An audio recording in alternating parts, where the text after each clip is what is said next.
कोटा से बड़ी खबर आपको देंगे, जहां पर रेलवे ट्रैक पर गिरे पाकिस्तानी नागरिक का मामला। सुरक्षा एजेंसियों के सामने बयान बदल रहा इरफान। भारत में बिना पासपोर्ट एंट्री लेने की जांच जारी है। दिल्ली मुंबई रूट पर ट्रेन से गिरा था इरफान के पास से 1920 यूरो बरामद किए गए हैं। तो बड़ी खबर आपको दे रहे हैं, कोटा से ये बड़ी खबर है, जहां पर रेलवे ट्रैक पर गिरे पाकिस्तानी नागरिक का ये पूरा मामला है। सुरक्षा एजेंसियों के सामने बयान बदल रहा है इरफान। भारत में बिना पासपोर्ट एंट्री लेने की जांच जारी है।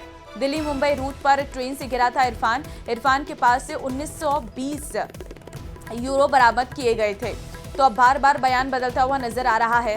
हिमांशु संवाददाता फोन लाइन पे इस वक्त हमारे साथ है। हिमांशु, पाकिस्तानी नागरिक जो सुरक्षा एजेंसियों के हवाले इस वक्त है, क्या अपने बयान में कह रहा है?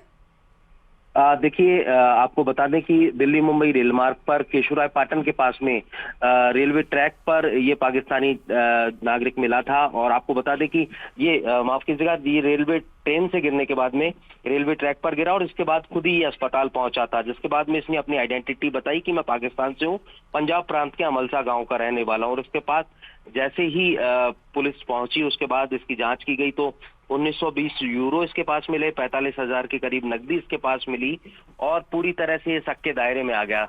राज्य की खुफिया एजेंसियों को सूचना दी गई, केंद्र की खुफिया एजेंसियों को सूचना दी गई और दोनों इंटेलिजेंस मिलकर के फिलहाल कोटा में इससे पूछताछ कर रहे हैं। लेकिन इसके जो बयान है वो पूरी तरह से सस्पेक्टेड है। बयान सुरक्षा एजेंसियों के सामने ये बार बार बदल रहा है। सबसे बड़ी बात ये, इसके पास में 6 अलग अलग ट्रेनों के टिकट भी साथ में मिले हैं। तो फिलहाल सबसे बड़ा सवाल ये है कि भारत में ये कब आया, कब से रह रहा है और इसके साथ में इसका मकसद जो है वो क्या था। और महत्वपूर्ण सबसे बड़ी बात यह कि बिना पासपोर्ट, बिना वीजा के भारत में इसने एंट्री कैसे ले ली और एंट्री किस रास्ते के जरिए ली। तो ये तमाम तरह के सवाल हैं जिसको लेकर के खुफिया एजेंसियां जो हैं वो जांच कर रही हैं, पड़ताल कर रही हैं, क्योंकि बेहद गंभीर हो जाता है किसी भी स्तर पर किसी भी तरह की चूक जो है वो ना हो जाए सुरक्षा एजेंसियों से भी, क्योंकि पूरी तरह से शक के दायरे में उलझा हुआ है।